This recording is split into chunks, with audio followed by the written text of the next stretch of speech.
Bedford County Republican Party held its annual Reagan Day dinner Thursday night at the Blue Ribbon Circle on the celebration grounds. I mean, I think what all of us are the most frustrated about Washington with is this, is we don't think they can solve problems anymore, or even if they're willing to talk about them, right? We have major issues. We're in debt up beyond our eyeballs. We spend way more than we can bring in, and nobody seems willing to talk about the problem. Again, I won't steal Scott's thunder. He's going to talk about what's happening with the budget up there. I think the other thing we can do is we can show how it can happen.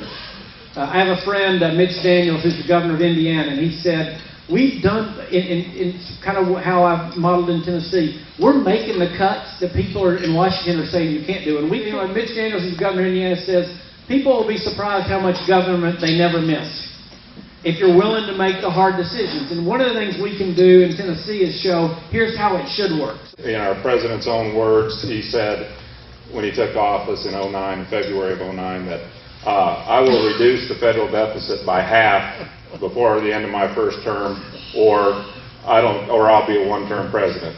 We need to help him keep that promise. Yeah. Candidates for state, House, Senate, President can have intelligent discussions, and people can get behind them and decide who they want to support. If it's on a budget, then if you're about raising revenue, raising taxes, if you're about cutting spending, or if you're somewhere in between, let's agree on the facts, and then we can decide what the best course of action is. My opinion on raising taxes right now is that no one in this room needs to pay another dime in taxes until the federal government gets its reckless spending under control. When you have a balanced budget, when you talk about the Hall income tax, we're cutting taxes. But at the end of the day, when we have to balance our budget, we have to balance the budget. If you're going to cut here, you got to make sure you balance the budget. We cut $1.5 billion out of the state's budget last year.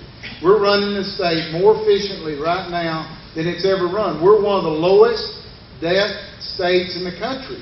I think this is what our founding fathers had in mind when they formed our country over 200 years ago. They wanted people like us, like you all, business people, concerned citizens, and statesmen, to come up and be part-time legislators and get the job done of making our country better. And that's what we're about.